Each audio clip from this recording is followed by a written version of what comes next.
अस्सलाम वालेकुम दोस्तों। आज जो सब्जेक्ट मैंने चुना है जिस पर हम बातचीत करेंगे वो है शॉटगन बैलिस्टिक्स।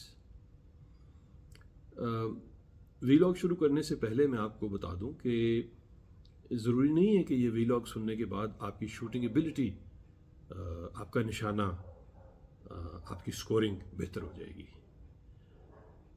इस वीलॉग का ये मकसद कतई नहीं है।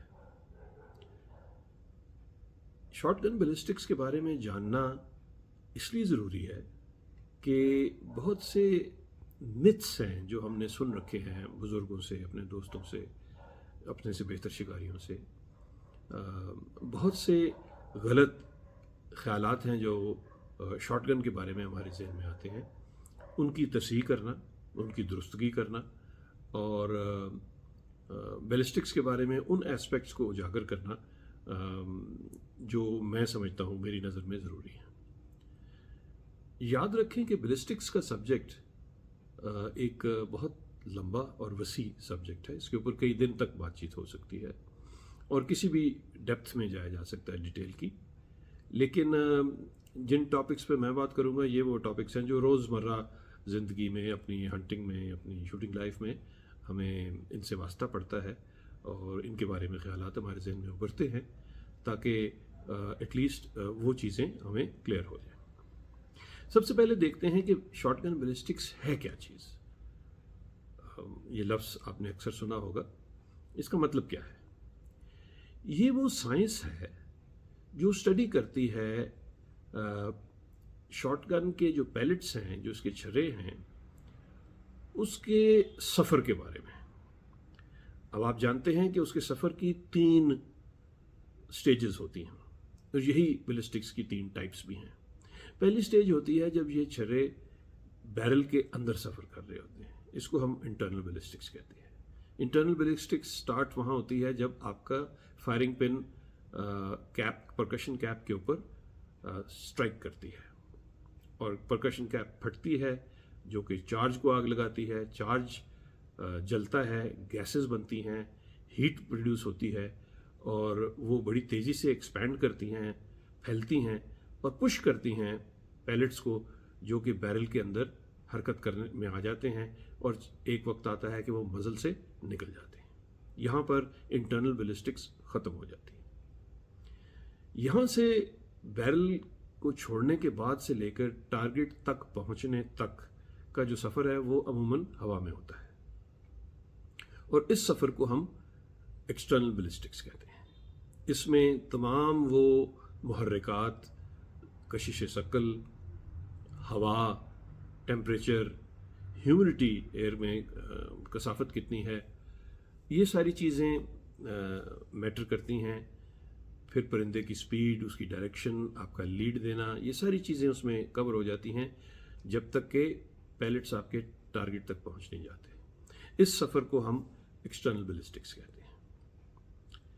और आखिरी स्टेज आती है जिसको हम टर्मिनल बैलिस्टिक्स या वुंड बैलिस्टिक भी इसका नाम है। ये दो टर्म्स इस्तेमाल होती हैं।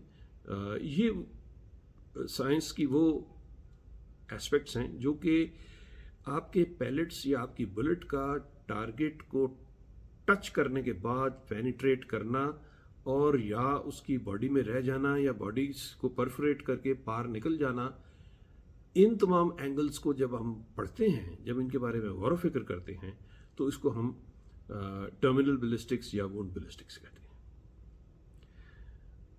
अब इन तीनों टाइप्स ऑफ बैलिस्टिक्स में बहुत सारे एस्पेक्ट्स हैं, बेशुमार एस्पेक्ट्स हैं। जब मैं आज से 40-42 साल पहले मुझे वास्ता पड़ा बैलिस्टिक्स से, तो मेरा ख्याल था कि ये 5 मिनट का काम है, क्योंकि गोली को 1 सेकंड ही लगता है अपने टारगेट तक पहुंचने में। लेकिन जूं मैं इसके बारे में पढ़ता गया, जूं मेरा नॉलेज में इजाफा होता गया, तो मुझे एहसास हुआ कि एक पूरी दुनिया है जिसके बारे में मुझे एहसास ही नहीं था। मुझे शौक़ पैदा हुआ और मैंने फिर मज़ीद इसके बारे में पढ़ना शुरू किया। चलते हैं। सबसे पहले इस पॉडकास्ट में मैं बात करूंगा इंटरनल बैलिस्टिक्स के बारे में और एक्सटर्नल बैलिस्टिक्स के बारे में। मैं छोड़ दूंगा टर्मिनल या वुंड बैलिस्टिक्स को, किसी और वक्त उसको देखेंगे। इंटरनल बैलिस्टिक्स में सबसे दो चीज़ें आती हैं जो अमल करती हैं, दो अवामिल हैं, एक कार्ट्रिज और दूसरा बंदूक। ये दो ही चीज़ें हैं जो इंटरनल बैलिस्टिक्स में मैटर करती हैं। तो पहले हम देखते हैं कार्ट्रिज को। देखिए कार्ट्रिज के ये मोटे मोटे हिस्से होते हैं। सबसे पहला हिस्सा होता है प्राइमर, जिसको कैप भी कहते हैं। प्राइमर या कैप का मकसद क्या है?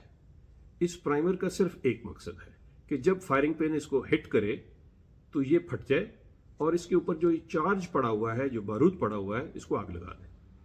सो ये एक किस्म की माचिस का काम ये करता है प्राइमर। उसके बाद इसका फंक्शन खत्म हो जाता है।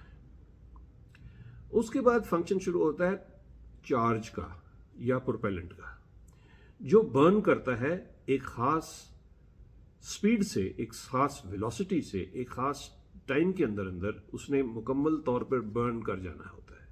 उस बर्न करने से दो चीज़ें पैदा होती हैं, एक हरारत और दूसरा गैसेस। गैसेस जब एक्सपैंड करती हैं तो चारों तरफ जोर मारती हैं निकलने के लिए। पीछे की तरफ से कार्ट्रिज का प्राइमर और कार्ट्रिज का जो बेस होता है, जिसको कि हम कॉपर से भी बनाते हैं, इसको हम सिल्वर से भी बनाते हैं, मुख्तलिफ कंपनीज मुख्तलिफ तरीक़ों से ये बेस बनाती हैं, वो होल्ड करता है। और वो क्यों होल्ड, वैसे तो वो नाजुक होता है, वो गैसेस को प्रेशर बर्दाश्त नहीं कर सकता, लेकिन इसके पीछे एक स्टील का ब्रीच होता है जो कि शॉटगन का हिस्सा है, वो इसको सहारा देता है, जिसकी वजह से गैसेस इसको फाड़ के पीछे की तरफ नहीं आ सकती। फिर गैसेस साइडवेज जोर मारती हैं। साइडवेज प्लास्टिक या गत्ते या कागज़ का केस होता है, जिसको हम हल कहते हैं, कारतूस का हल, उसको फाड़ने की कोशिश करती हैं, लेकिन उसके इर्द गिर्द आपकी ब्रीच होती है, आपकी चेम्बर होता है। वो चेम्बर इजाज़त नहीं देता, उनको फटने नहीं देता, और गैसेस के पास फिर एक ही रास्ता रह जाता है कि वो इस तरफ जोर लगाएं, क्योंकि आगे बैरल खाली होती है। इस जोर की वजह से वो पिस्टन को या वैड को पुश करती हैं ऊपर की तरफ, जो कि पैलेट्स को लेकर बैरल के अंदर मूवमेंट शुरू कर देता है। ये है कारतूस की एनाटॉमी, मोटे मोटे इसके हिस्से। सबसे पहले परकशन कैप, उसके बाद बेस जो कि ब्रास का भी बना हो सकता है और सिल्वर का भी बना हो सकता है।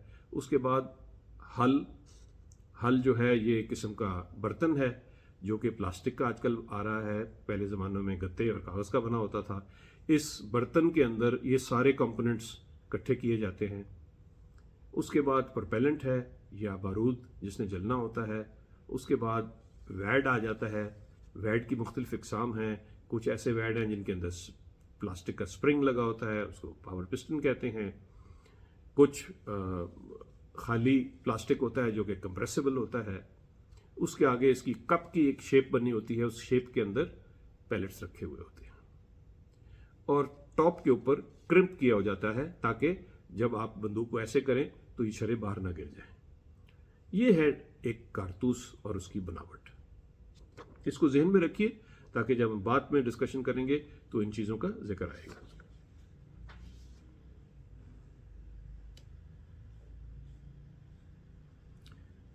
नेक्स्ट हम बात करते हैं बंदूक के गेजेस के बारे में, चैम्बर लेंथ्स के बारे में, कि कौन कौन सी गेजेस होती हैं और ये कैसे मारज़े वजूद में आती हैं।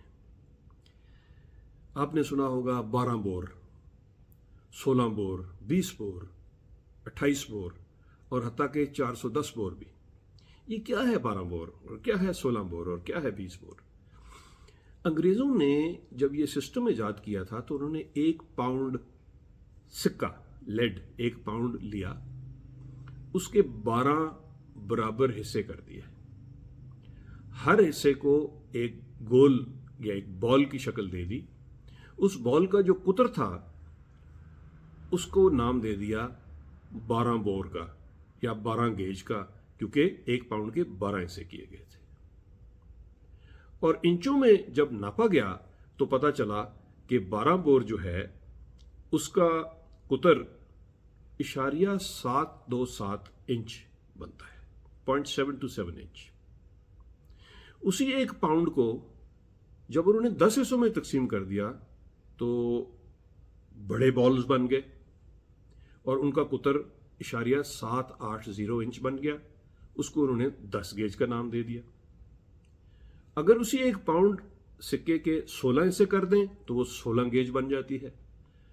उसके 20 हिस्से कर दें तो जो बॉल्स का कुतर बनेगा वो छोटा हो जाएगा और जिस तरह के 20 बोर का कुतर इशारिया 617 इंच होता है, 0.617 इंच, वो 16 बोर हो जाती है।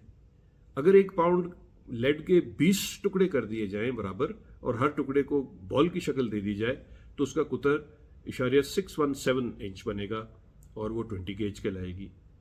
इसी तरीके से 28 गेज 0.550 इंच का कुतर बनेगा और आखिर में 410 गेज 0.410 इंच का कुतर बनेगा।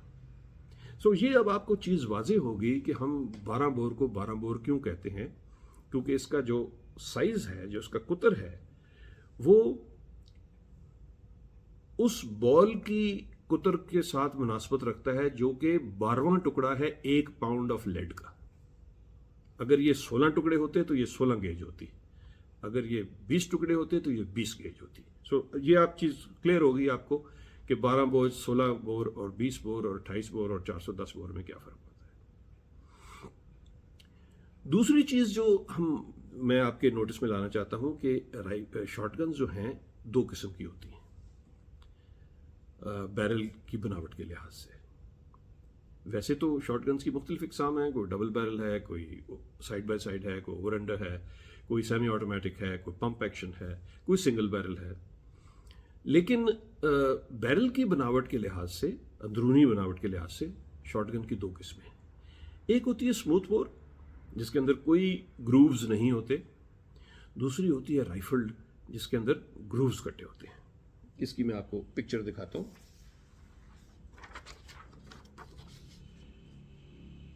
ये नीचे वाली जो तस्वीर है ये नॉर्मल शॉटगन की है जो आप इस्तेमाल करते हैं। ये स्मूथ बोर है, इसकी बैरल के अंदर कोई किसी किस्म के ग्रूव्स नहीं काटे होते, कोई राइफलिंग नहीं होती। इसके ऊपर जो बैरल है, ये बैरल, इसके अंदर आप देखेंगे इसके अंदर ग्रूव्स कटे हुए हैं ऐसे। इसको अगर आप मजल साइड से देखेंगे तो इस तरह आपको इसके अंदर लैंड्स और ग्रूव्स नजर आएंगे। ये राइफलिंग है। ये वो शॉटगन है जिसके अंदर आम तौर पर सेबो या स्लग्स इस्तेमाल किए जाते हैं for long range large targets, जैसे हिरन हो गया, वाइल्ड बोर हो गया। उन जानवरों को मारने के लिए रेंज ज़्यादा चाहिए और एक्यूरेसी ज़्यादा चाहिए। इसके अंदर आप छर्रे वाले कारतूस अमूमन नहीं चलाते। इसी तरीके से जो स्मूथ बोर है, इसके अंदर आप अमूमन सेबो या स्लग्स नहीं चलाते। वैसे चला भी लेते हैं लेकिन उसकी वो एक्यूरेसी नहीं आती जो ये राइफल बैरल में आती है। सो आपको पता चल गया कि राइफल की शॉटगन की बैरल दोनों किस्मों की होती है, स्मूथ बोर भी और राइफल भी।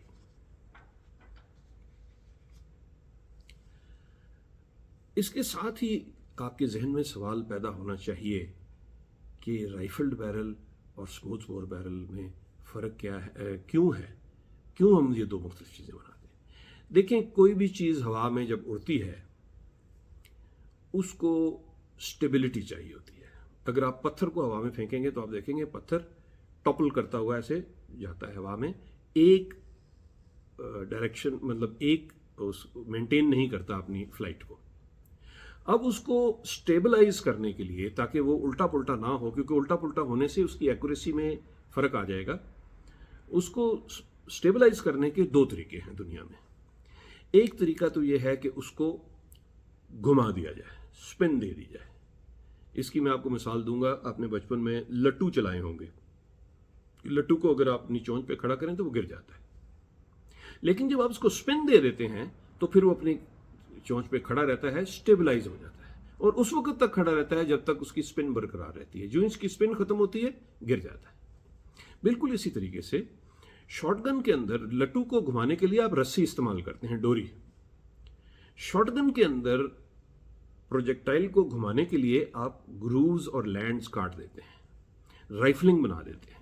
उसके अंदर से जब वो बुलेट गुजरती है तो मजबूर हो जाती है कि घूम के गुजरे, और जब वो मजल से निकलती है तो बड़ी तेजी के साथ स्पिन करती हुई निकलती है, जिसकी वजह से हवा में उड़ते वक्त वो स्टेबल रहती है, ऐसे उल्टी सीधी नहीं होती।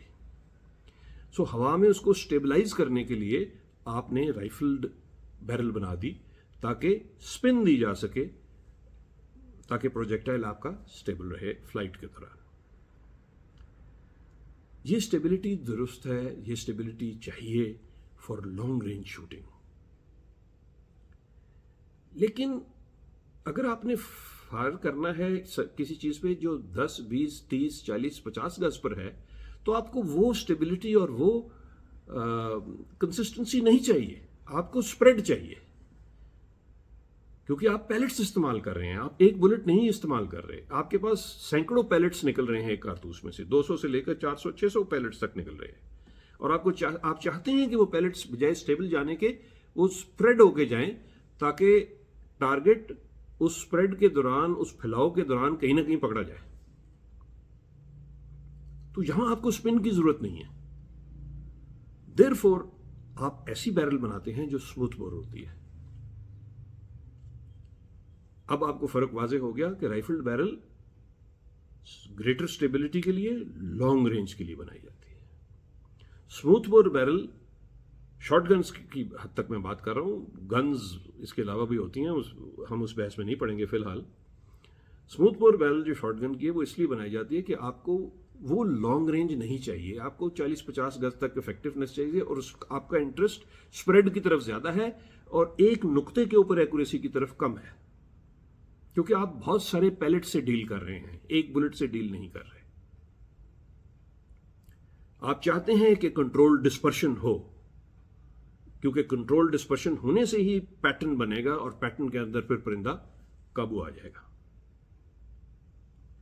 सो ये तो होगी बात राइफल्ड और स्मूथ बोर तक शॉर्ट गन बैरल्स की। अब एक बड़ी क्विकली मैं आपको दिखा दूं कि एक बैरल के अंदरूनी तौर पर मोटे मोटे कितने हिस्से होते हैं।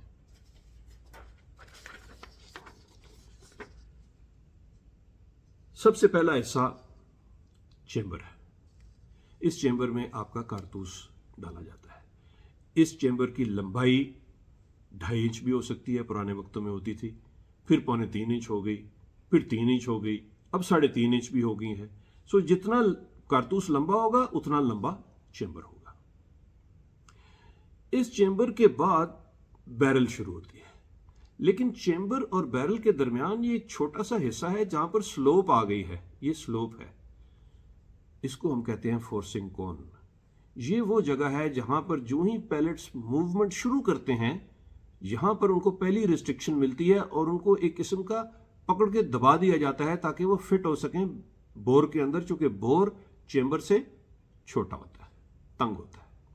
उसके बाद वो ट्रेवल शुरू करते हैं बैरल के अंदर, और मजल छोड़ने से चंद इंच पहले, 4 इंच पहले, 4.5 इंच पहले, 3 इंच पहले, दोबारा उनको टाइट किया जाता है चोकिंग के जरिए, ताकि जब वो बैरल मजल से निकलें तो और मजीद गुथे हुए निकलें। चेंबर, फोर्सिंग कोन, बोर और चोक, ये 1, 2, 3 और 4 मोटे हिस्से हैं एक बैरल के अंदरूनी नजारे के।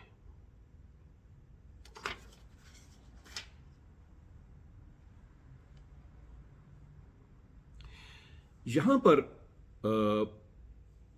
जो इंटरनल बैलिस्टिक्स है वो ख़त्म हो जाती है, क्योंकि जब आपके चार्ज ने, आपके शॉट ने मजल को छोड़ दिया तो इंटरनल बैलिस्टिक्स की साइंस ख़त्म होगी, और इसके बाद फिर एक्सटर्नल बैलिस्टिक्स शुरू होती है। वो नेक्स्ट पॉडकास्ट में मैं एक्सटर्नल बैलिस्टिक्स के ऊपर बात करूंगा। आज मैं अपने आप को सिर्फ इंटरनल बैलिस्टिक्स तक ही महदूद रखूंगा। उम्मीद करता हूं कि आपको ये वीडियो पसंद आएगी, ये यूज़फुल इजाफा होगा आपकी नॉलेज में, और इसके बारे में आपके जहन में सवालात पैदा होंगे जो आप अपने कमेंट्स के ज़रिए मुझसे पूछेंगे, ताकि मैं उनको मज़ीद आपको एक्सप्लेन कर सकूं। याद रखिए कि इंटरनल बैलिस्टिक एक सब्जेक्ट है जिसके ऊपर कई दिन तक मैं बात कर सकता हूं। यहां पर मोटी मोटी चीज़ें जो हमारी रोज़मर्रा में आती हैं ज़िंदगी में, मैंने सिर्फ उन चीज़ों को टच किया है। امید ہے آپ کو میری کاوش، یہ میری کوشش پسند آئے گی. اگر پسند آئے تو ویڈیو کو لائک کیجئے، بیل آئیکن کو پریس کیجئے، سبسکرائب کریں میرے چینل کو، اپنے دوستوں کے ساتھ شیئر کریں تاکہ وہ بھی اس کو پسند کریں اور سبسکرائب کریں. Thank you very much. اللہ حافظ.